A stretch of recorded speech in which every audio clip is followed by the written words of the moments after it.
시작하며 오늘 함께 나눌 말씀의 제목은 조금 어렵지만 한번 우리가 생각을 좀 하시면서 오늘 말씀을 받자는 의미로 미래는 현재의 결과이다. 미래는 현재의 결과이다. 그렇죠. 오늘 내가 어떻게 하느냐에 따라서 바로 다음 미래가 결정이 되죠.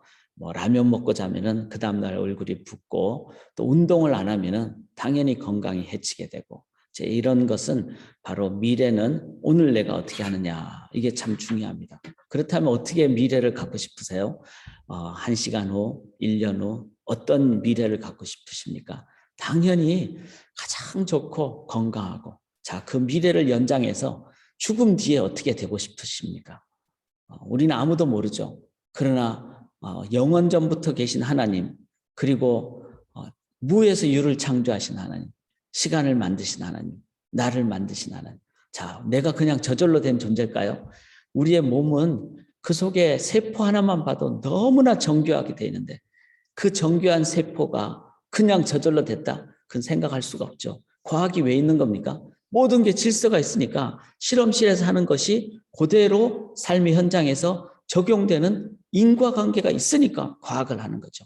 질서가 있으니까 이 질서대로 이렇게 하면은 결과도 나온다. 자, 과학자들이 이런 무조건 세상이 우연이 됐다 이렇게 믿을 수가 없어요. 그러면 과학이 아니죠. 아무렇게나 되는 거죠. 과학은 학문이고 논리고 질서고 자, 그렇다면 우리의 죽음 이후에도 당연히 우리의 몸이 이렇게 정교하게 돼 있는데 우리가 그냥 아무런 존재도 아니고 없어지고 그게 결코 아닙니다.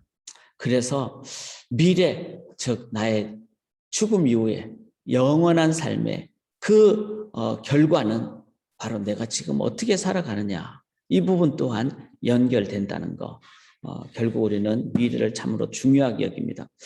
하루살이라고 있죠. 하루살이. 하루살이는 하루만 사니까 하루살이죠. 그런데 이 하루살이가 유충 이제 알에서 상태가 되는 것이 길게는 3년 동안 알로 돼 있다고 합니다. 그러니까 참 신기하죠. 3년 동안 이렇게 날아가기 위해서 3년 동안 그냥 알로 유충으로 돼 있는 상태예요. 근데 날아가는 딱 시점 시작할 때 하루만 살고 죽어요. 그러니까 얼마나 그 참 삶을 보면은 참 우리가 그래서 하루살이 인생 이렇게 표현하기도 하는데 그런데 그렇게 하루살이가 하루를 사는 동안에 날개짓을 하는데 얼마나 멋있게 나는지 그건 단 하나 이유 때문에 그렇다고 합니다. 종족 본능을 위해서, 존족 번식을 위해서. 그러니까 종족을 지키겠다는 그게 본능이죠. 그것은 뭐죠? 우리의 삶은 미래를 위한 나의 그 노력의 어떤 매일의 삶의 모습이 있습니다.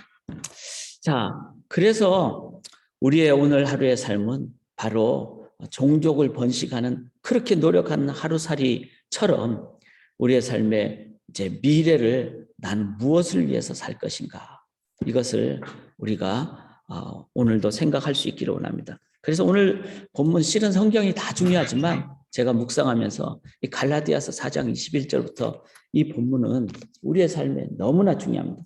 자, 21절 한번 보시면요. 내게 말하라 율법 아래 있고자 하는 자들아 율법을 듣지 못하였느냐. 자, 내게 말하라 율법 아래 있는 자들아 이 뭐죠? 얽매임, 율법을 지킴으로 구원을 받겠다는. 그러면 어떤 사람들이면 됩니까? 율법 아래 얽매여 있으니까 내 삶이 오늘도 얽매인 가운데서 그렇게 내가 삶을 살게 된다면은 나의 삶은 그런 그 종의 그 매임 속에 살게 되는 것이죠. 그래서 22절에 이렇게 말합니다. 기록된 바 아브라함에게 두 아들이 있으니 하나는 여종에게서 하나는 자유 있는 여자에게서 낳다 하였으며. 자, 아브라함에게 두 아들이 있었죠. 하나는 이스마엘이고 또 하나는 이삭이죠. 이스마엘은 여종에게서 낳았습니다. 여종에게서 낳은 그 근본적인 이유는 뭐죠? 자녀가 있어야지. 그래야지 내 종족이 번식이 될 텐데. 그리고 당시에는 자녀가 없으면 나이가 이제 노인이 되고 이러면은 지켜줄 사람이 없으니까 자기 족속 아니고서는 막 침략해오고 들어오니까 그거는 뭐죠? 두려움이죠. 내가 나중에 보호를 받아야 되는데 내 삶에 이런 안전함이 있어야 되는데 이건 뭐죠? 우리 속에 미래에 대한 걱정, 억압, 그 두려움, 불안, 여기서 낳은 자녀가 누구죠? 이스마엘이에요. 하나님이 말씀하신 것은 뭐죠? 내가 너를 인도할 것이다. 너가 나이가 100살이 되든 얼마가 되든 내가 너를 인도할 것이다. 그 이삭은 자신의 종족 본능 번식을 넘어서 아브라함 후에 2000년 후에 메시아가 태어나게 된 그런 상황이 됐죠. 그러니까 나의 생각을 뛰어넘는 하나님의 그 영생으로 인도하는 그 하나님의 그 능력을 얘기하는 겁니다. 그런데 우리는 어떻게 우리의 삶의 결정을 하기를 원하십니까? 걱정 때문에 내가 이거 준비해야지. 불안 때문에 이거 해야지. 남들 눈 의식하면서 이렇게 살아야지. 이렇게 살 것입니까? 아니면은 하나님이 나의 죽음도 뛰어넘는 2000년 후도 뛰어넘는 영생으로 그래서 하나님의 그 축복된 그 능력 가운데 내가 살아갈 것인가.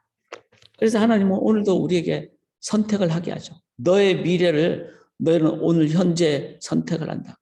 억압 가운데 두려움 가운데 너가 살 것이냐 아니면은 하나님이 주신 그 축복된 약속 가운데 살 것이냐.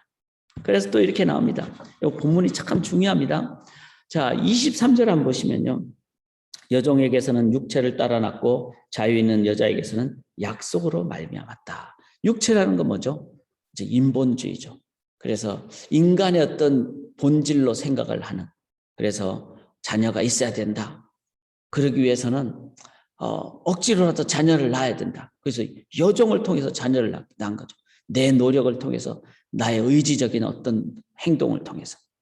그런데 그 사라를 통해서 이 여자에게서 약속으로 말미암았다는 것은 사라죠. 약속은 하나님이 주신 약속, 언약이죠. 그 약속 따라서 내가 인본주의로 중간에 아브라함 나이 87세 됐을 때 중간에 하가를 택하지 않고 내가 87세가 되든 90세가 되든 하나님이 하나님의 때에 약속하신 것을 믿고 내가 나아가겠습니다. 이거는 뭐죠? 신본주의죠. 우리들이 자세히 보면은 인본주의를 하는 게 너무 많아요. 그런데 사람의 생각, 사람의 의식, 사람의 어떤 계산. 그런데 하나님은 지극히 작은 어린아이를 통해서도 역사하시고 하나님은 안전뱅이를 통해서도 역사하시고 나면서 눈먼 자를 통해서도 하나님은 역사하시고 그 하나님의 약속 의지하며 믿음으로 나아갈 때 한 사람 통해서 하나님은 5천 명을 먹이는 놀라운 역사를 하십니다. 그래서 우리들은 오늘도 인본주의를 따라 살 것인가 아니면 하나님만 의지하는 신본주의로 살 것인가 이건 너무나 중요하죠. 여기 또 보시면은 24절에 이렇게 나옵니다. 이것은 비오니 이 여자들은 두 언약이라 즉 하나의 언약은 뭐죠? 내가 한번 결단하는 나의 약속이죠. 또 하나는 뭐죠? 하나님의 약속을 믿는.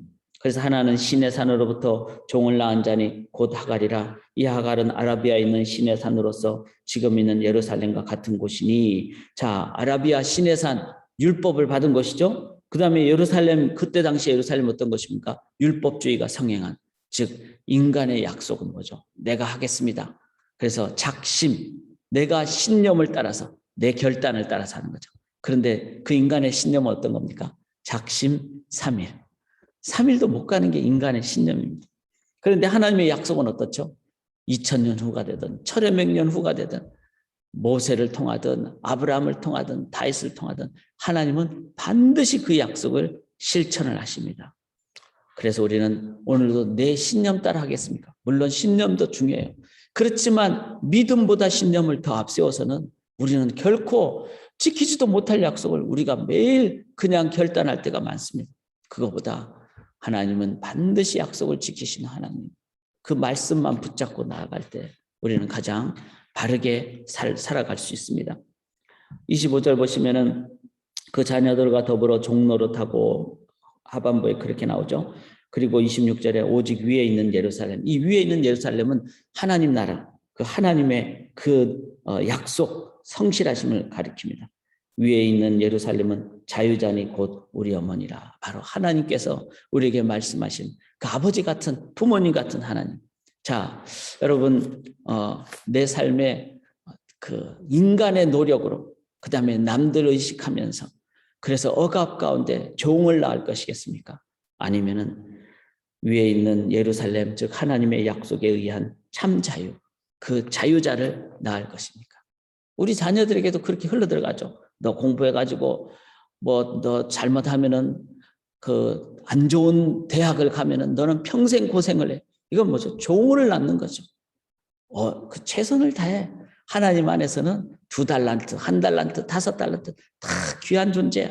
이게 자유자죠. 그래서 우리의 삶에 정말 말씀은 너무 중요합니다. 자녀에게까지 종을 상속할 것입니까? 아니면은 자녀에게 자유를 상속하겠습니까? 여기 27절에 보시면 이렇게 나오죠. 잉태하지 못한 자여 즐거워하라. 산고를 모르는 자여 소리질러 외치라. 자, 여러분 성경이 참 재밌죠? 잉태하지 못하면 당시 아기를 못 낳으면은 막 그냥 박대받고 소박당하고 막 이랬습니다. 산고를 모르다는 것은 아기를 낳지 못했다는 뜻을 얘기하죠. 그런데 성경은 그런 자를 향해서 즐거워하라. 그 다음에 산고를 모르는 자여 소리질러 기쁨의 소리를 외치라. 홀로 사는 자의 자녀가 남편 있는 자의 자녀보다 많음이라. 어떻게 홀로 사는 자의 자녀는 이제 더 이상 남편과의 관계가 없으니까 자녀를 더 이상 못 낳잖아요. 남편이 있는 자는 자녀를 더 많이 낳을 수 있잖아요. 그런데 홀로 사는 자의 자녀가 남편이 있는 자의 자녀보다 더 많게 될 것이다. 인간의 계산은요, 세상적으로 내 남편이 있어야 되고 나는 자녀를 낳고 이런 인간의 계산입니다. 인간의 계산으로 내가 이렇게 하면 더 좋을 것이고 행복할 것이다. 여러분 그렇지 않습니다. 돈이 많아도 뭐 자녀가 많아도 세상적으로 뭐가 좋아도 인간이 앞서면은 그 속에 불안과 걱정과 염려가 훨씬 더합니다.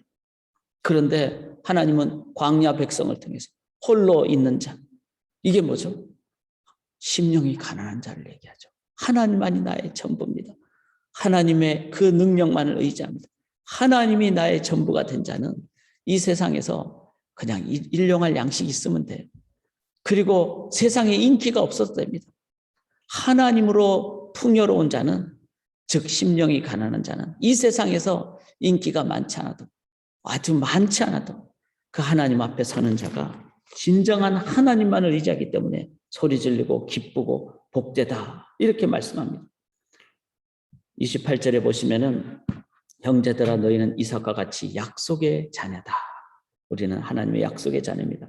29절에 또 이런 비유가 나오죠. 그러나 그때 육체를 따라 난 자가 성령을 따라 난 자를 박해한 것 같이. 자, 육체를 따라 난 자는 이스마엘이죠.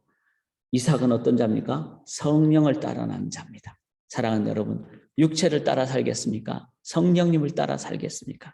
성령님을 의지하면 보는 눈이 달라져요. 육체는 보이는 것만 보죠. 성령을 의지하는 사람은 보이지 않는 하나님의 그 지혜, 그 뜻을 따라, 말씀 따라 살게 됩니다. 그래서 육체를 따라 살겠습니까? 성령을 따라 살겠습니까? 그런데 여기 30절에 보면 이런 표현이 나옵니다. 그러나 성경이 무엇을 말하느냐? 여종과 그 아들을 내쫓으라. 여종의 아들이 자유 있는 여자의 아들과 더불어 유업을 얻지 못하리라 하였느니라. 즉 우리가 볼 때는 이 세상이 다일 것 같지만 하나님의 뜻 따라 난 이삭은 한 명뿐이었잖아요. 그렇지만 그 한 명이 나중에 야곱을 낳고 야곱이 12아들을 낳고 12아들은 전 세계 동서남북 하늘 땅 이 모든 이 세상을 가리키죠. 그래서 온 세상의 열방에 그렇게 전파자가 되고 바로 영원한 하나님 나라를 유업을 얻게 되는 그런 길로 가게 됩니다. 이스마엘은 어떻죠?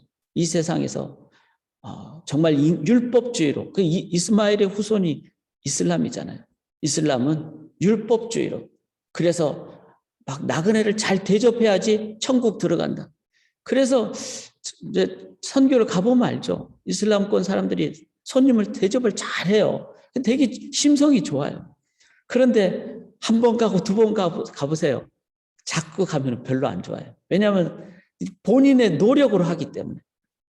그리고 결국은 이익이 안 된다고 생각하면 그 속에 이제 아주 극단적인 행동이 나오기도 하고. 그래서 이 땅에서 밖에 못 얻는, 그러니까 유업을 얻지 못하죠. 영원한 하나님 나라를. 그러나 하나님 뜻 따라 살아가게 되면 영원한 하나님 나라의 그 유업을 얻게 됩니다. 사랑하는 여러분, 제가 이제 그 파워포인트 상으로는 왼쪽과 오른쪽을 다 구분을 했어요. 그래서 왼쪽에는 노예에서 낳겠습니까? 인본주의에 따라 살겠습니까? 인간적인 신념 따라 살겠습니까? 자녀마저 종으로 낳겠습니까? 세상적인 계산으로 낳겠습니까? 육체를 따라 살겠습니까? 영원한 하나님 유업이 아닌 이 땅에서 고작 사는 100년도 안 된 인생 거기서 끝나겠습니까?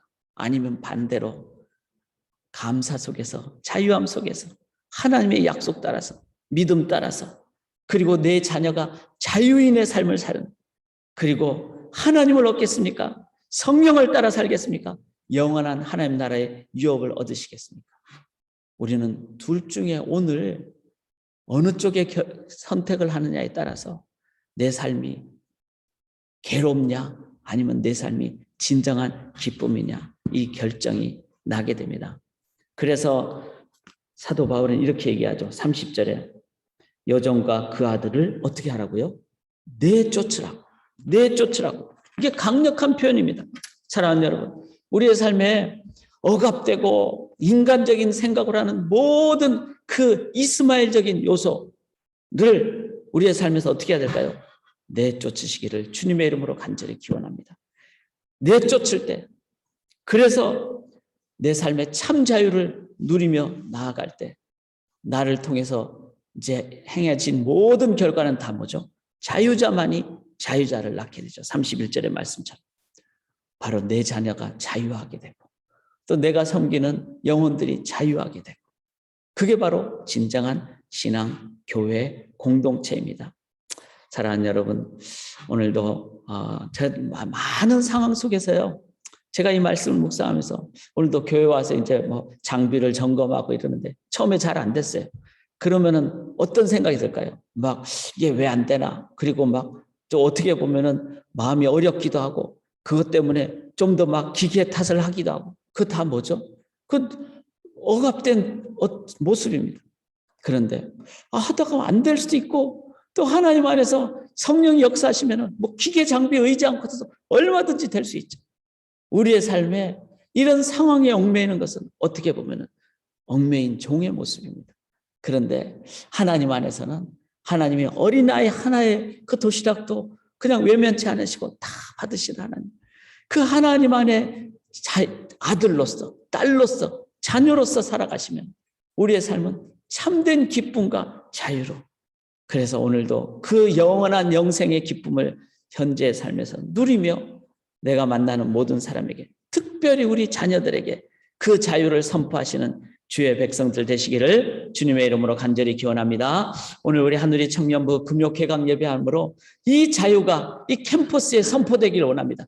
학점의 노예로부터 자유되고 그 다음에 미래의 억압으로부터, 걱정으로부터 자유되는 진정한 자유가 선포되는 우리 하늘이 청년부가 되도록 오늘 함께 기도해 주시고 우리의 그런 삶을 살기를 주님의 이름으로 간절히 기원합니다. 이제는 우리 구주 예수 그리스도의 십자가의 구속의 은혜와 하나님 아버지의 무한하신 독생자를 주신 사랑하심과 성령님의 자유를 깨닫게 하시고 인도하시는 함께 하심, 교통하심, 공급하심, 인도하심이 참 자유로 살아가기를 소원하는 주의 백성의 자유의 평생과 넘는 영생의 삶이 지금부터 영원토록 함께 있을지어다. 아멘.